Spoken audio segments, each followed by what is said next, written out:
What's up, everybody? Welcome to another awesome video inside the media cabinet. Today is a book haul video. Got an awesome haul for you guys. Um, One of these books I got from Amazon, um, and one of them, uh, no, one of them I got from Amazon. The other was on a lucky draw. My local library was having a book sale that started on April 2nd and was going until tomorrow. Um, and today was like half price day.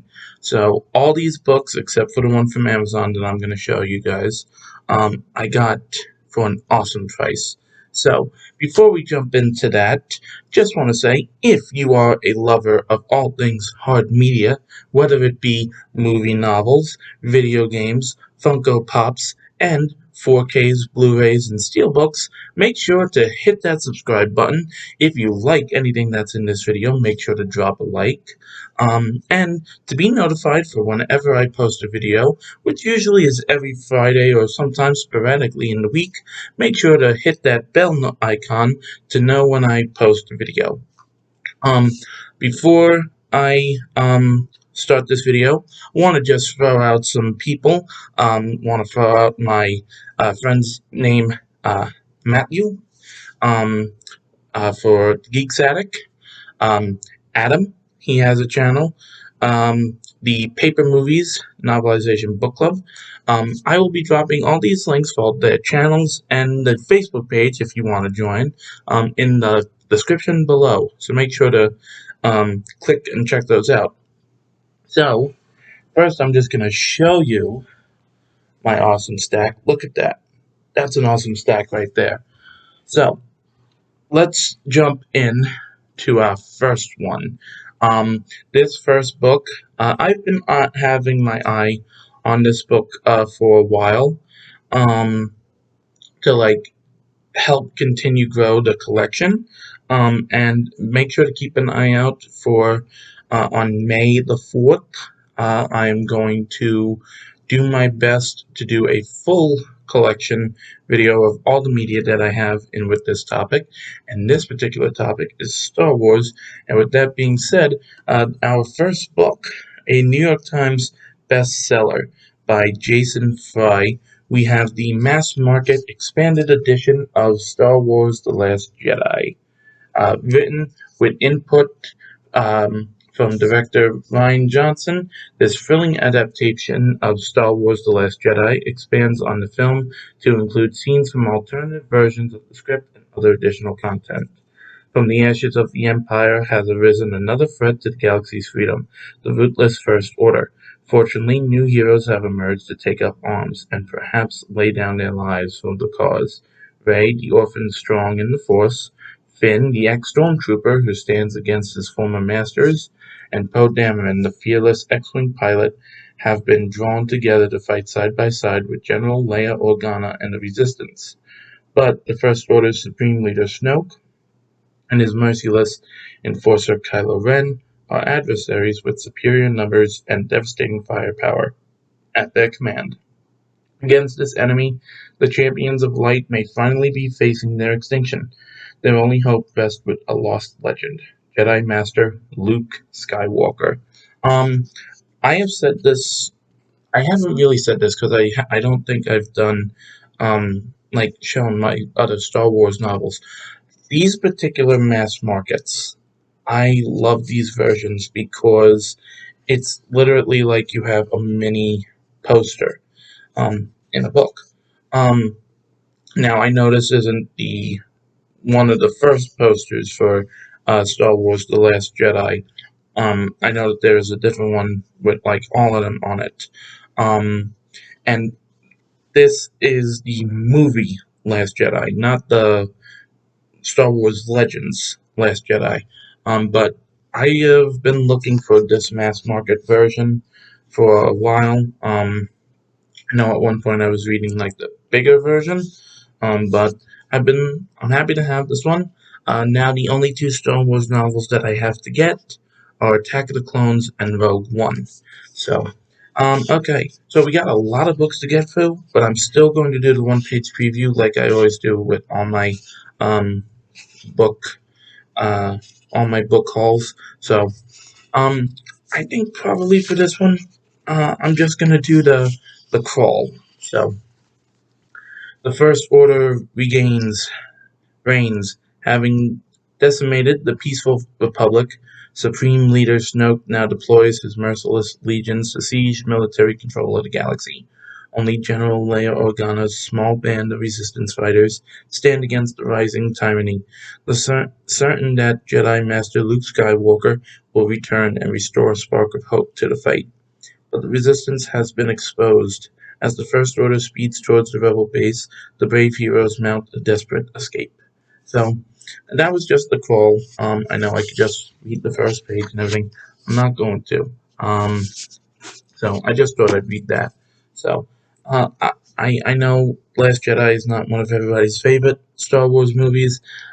I know to some people the whole Rey saga was not one of their favorites either.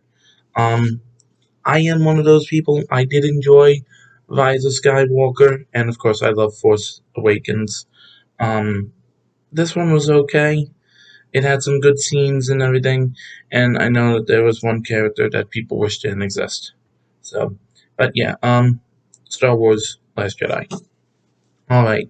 Moving on to our next book. Now, all these books are the ones that I got at the half price sale for my library. So, this first one is for me to read and also for my mom. Um, this book and this movie has three great actresses.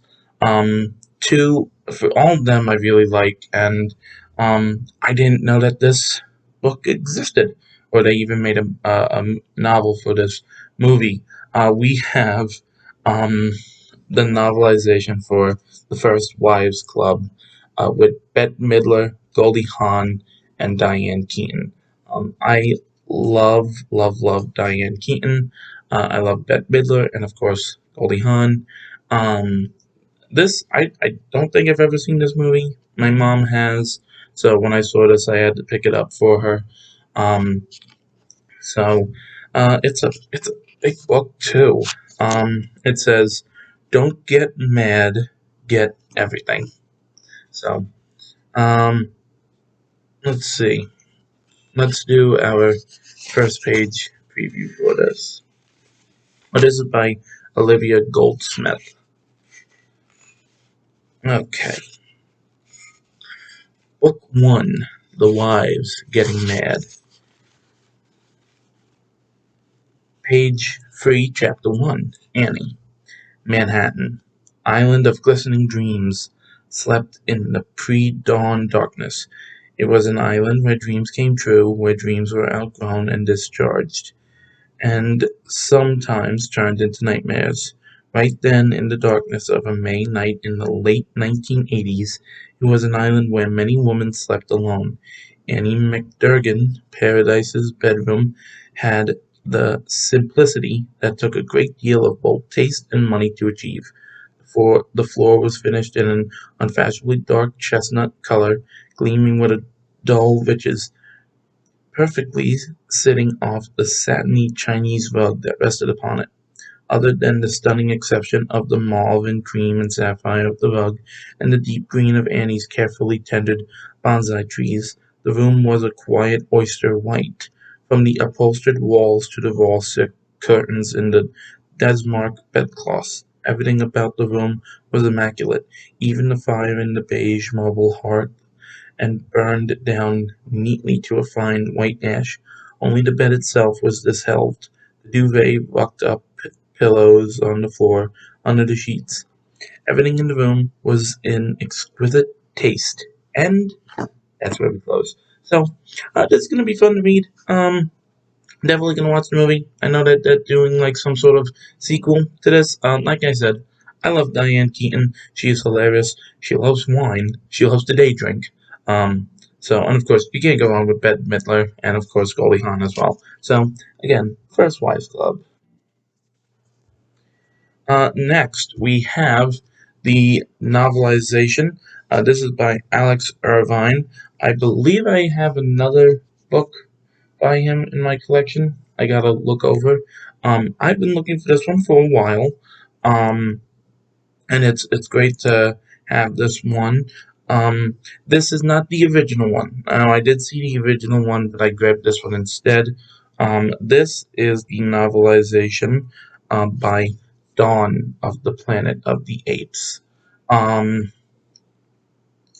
I know this is the sequel, I believe. This is the second one. Let me look on my phone real quick.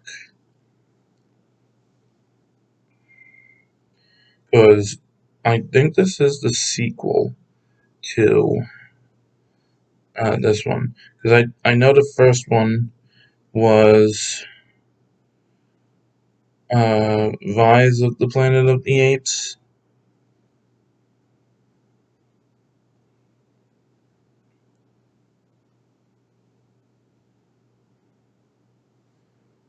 Yeah. So the first one was Rise of the Planet of the Apes, and then you had Dawn of the Planet of the Apes. So this is the second one. So I need to get the first one, and I think they do have a book for this. Um, I need to look. So this never saw it. I know James Franco was in the first new one, but I know that Caesar is Andy Serkis.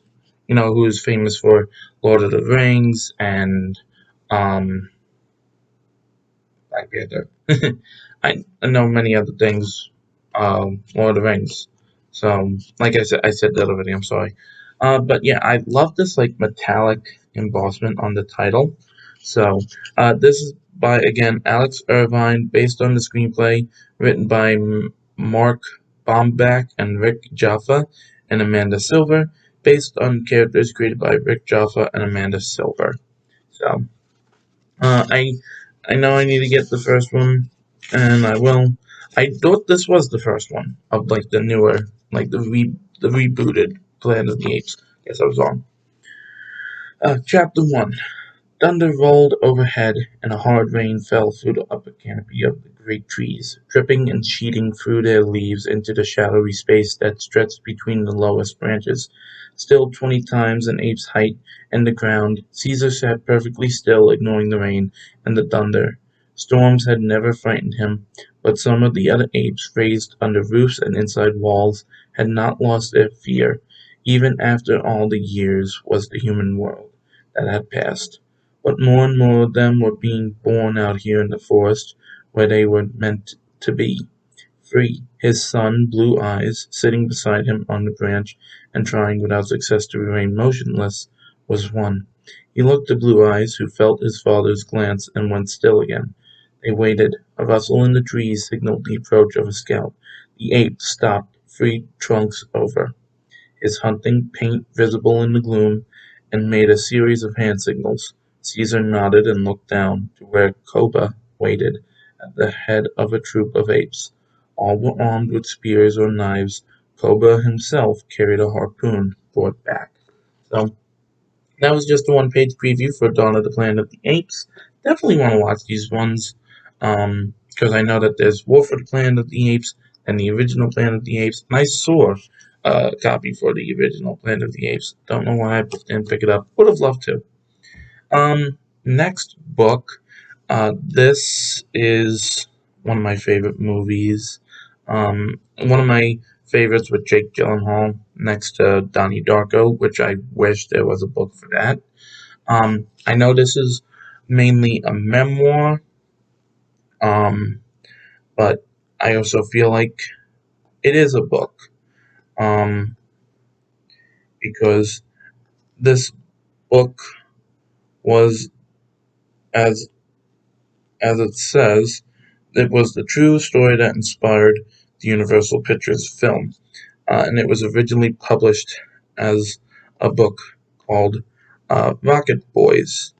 Um, If you know the title, then you probably know where I'm going with this. And this is the novelization for one of my favorite like space movies, October Sky. Number one New York Times bestseller by Homer Hickam. The true story that inspired the Universal Pictures film, originally published as Rocket Boys. I love this movie. I first saw this movie in middle school. Um, I need to pick it up on DVD. Laura Dern is fantastic in this, and of course Jake Gyllenhaal, and I forget the name of the actor that plays Homer's father. This book also has some pictures of the like original Rocket Boys. Um, the book is a little, it's not banged up, but it's got some usual book scuffs and everything. So, um, so let's do a quick one-page preview for this.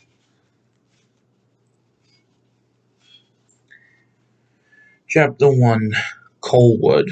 Until I began to build and launch rockets, I didn't know my hometown was at war with itself over its children and that my parents were locked in a kind of bloodless combat over how my brother and I would live our lives. I didn't know that if a girl broke your heart and another girl, virtuous at least in spirit, could mend it on the same night. And I didn't know that the empathy thesis in a converging passage could be transformed into jet kinetic energy if a divergent passage was added. The other boys discovered their own truths when we built our rockets, but those were mine. Coalwood, West Virginia, where I grew up, was built for the purpose of extracting the millions of tons of rich bituminous coal that lay beneath it. In 1957, when I was 14 years old and first began to build my rockets, there were nearly 2,000 people living in Colwood. My father, Homer Hickam, was the mine superintendent, and our house was situated just a few hundred yards from the mine's entrance. A vertical shaft 800 feet deep from the window of my bedroom, I could see the black steel tower that sat over the shaft, and the comings and goings of the men who worked at the mine. Great movie. If anyone hasn't seen it, you have to watch it. Great, just great movie. Really good. All right, we got three more left. Um, this one, I know she just passed away, not too long ago, fairly recently actually. Um, this book, I love vampires, so I've been on the lookout for this book in mass market form. And I'm happy that I finally picked one up. The 5 million copy bestseller, now a major motion picture, Anne Rice's Interview with the Vampire. Um, I know it has Brad Pitt, a young Kristen Dunst, and Tom Cruise. Yes, I was thinking about, I don't know why, I was thinking about the one with Eddie Murphy, but that's Vampire in Brooklyn. So, alright, let's do a one page preview for this. "I see," said the vampire thoughtfully, and slowly he walked across the room towards the window. For a long time he stood there against the dim light from the Vinzio street and the passing beams of traffic. The boy could see the furnishings of the room more clearly now: the round oak table, the chairs, a wash basin hung on one wall with a mirror. He set his briefcase on the table and waited. "But how much tape do you have with you?" asked the vampire, turning now so the boy could see his profile enough. "Oh, enough for the story of a life. Sure, if it's a good life. Sometimes I interview as many as 3 or 4 people a night, if I'm lucky. But it has to be a good story. That's only fair, isn't it?" "Admirably fair," the vampire answered. "I would like to tell you the story of my life. Then I would like to do that very much." "Oh, I would like to do that very much." "Great," said the boy, and quickly he removed the small tape recorder from his briefcase, making a check on the cassette and the batteries. "I'm really anxious to hear why you believe this. Why you?" "No," said the vampire abruptly.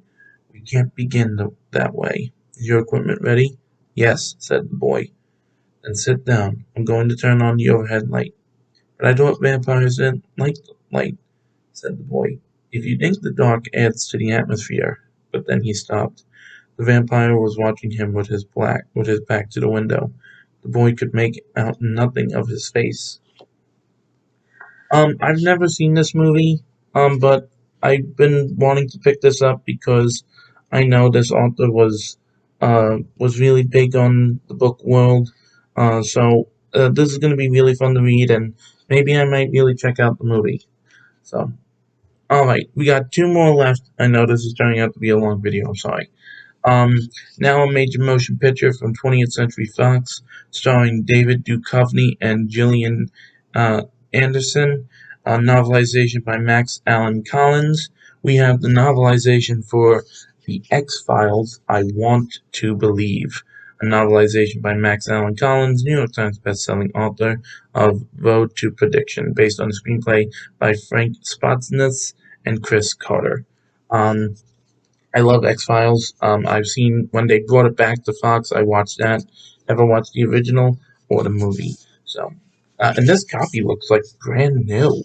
No embossment though. Would have loved to see some embossment. All right, Chapter One, Rural Virginia, January 6th. The day had been so overcast, Monica Bannon barely noticed dusk settling in, the last cold light of day doing its best to hold on the somber colors of winter, and failing. Skeletal trees and occasional farm buildings were black shapes against a darkening sky, but Monica found them comforting, soothing and not forbidding, much less foreboding. Only when her car's headlights came on automatically did she realize that darkness was upon her. The heater purred, and she was almost too warm in the hooded sweatshirt, down vest, and sweats. Her cruelly blonde hair, however, combed back damp from her swim on the way home from, and that's it. That's our one-page preview. This is a nice size book, so this is going to be really fun to read. Again, I like the supernatural stuff, not really extraterrestrial stuff, but I like supernatural. And our final book. Now a major motion picture from Paramount starring Mel Gibson. Every Man Dies, Not Every Man Really Lives. A novel by Randall Wallace. We have Mel Gibson Braveheart. I've had my eye on this book. I almost picked it up, but there was like a chunk torn out of the back cover, so I didn't pick it up. I like the cover though. Lots of color. For love of country, for love of maiden, for love of freedom, he became the hammer and scourge of England. So I forget the I forget the they will not take our land, they will not take our freedom or something. I don't know. Prologue. I will tell you of William Wallace. I first encountered his story when my wife and I came upon the statue of him that along with hold on. Yeah, never mind. Um of him that along with one of King Robert the Bruce guards the entrance to Edinburgh Castle in Scotland. I am an American. I had grown up in the American South within a family. I knew to be Scotch Irish, and although I had always been interested in history, I never thought much about our roots extending beyond America. We were dirt farmers from Tennessee. What I am trying to say is that I never thought of our having famous relatives. Songs of William Wallace have been sung for hundreds of years, and not just the Scotland's poets alone. Even Winston Churchill wrote, with keen admiration, about Walls's courage and spirit. But to me, an American, his story seemed lost, a great treasure of the past, utterly precious, for our time lying neglected and forgotten. His story began to speak to me, to haunt me. It entered my life as divine gifts do quietly, overwhelmingly, inadvertently. Historians agree on only a few facts about Wallace's life, and yet they cannot dispute that his life was epic. There were times when I tried myself to be a fair. So I don't know if Is this a movie novel, or I guess it is. So, um, again, I've never seen Braveheart. I know it is one of Mel Gibson's best. So, just like Lethal Weapon and everything. So this will be fun to read. So, there you have it. Look at this awesome, awesome stack of books. And then, of course, so those were the ones that I got at the half price sale. And then, of course, this is what I got from Amazon. Um, I'm probably on hold from buying books for a while. Um, I know I want to get the rest of the Star Wars books, but who knows if when I'm gonna buy books again. I just bought a whole bunch of them. So anyway, thanks for watching this video. Make sure to drop a like, and I will see you guys next time inside the media cabinet. Peace.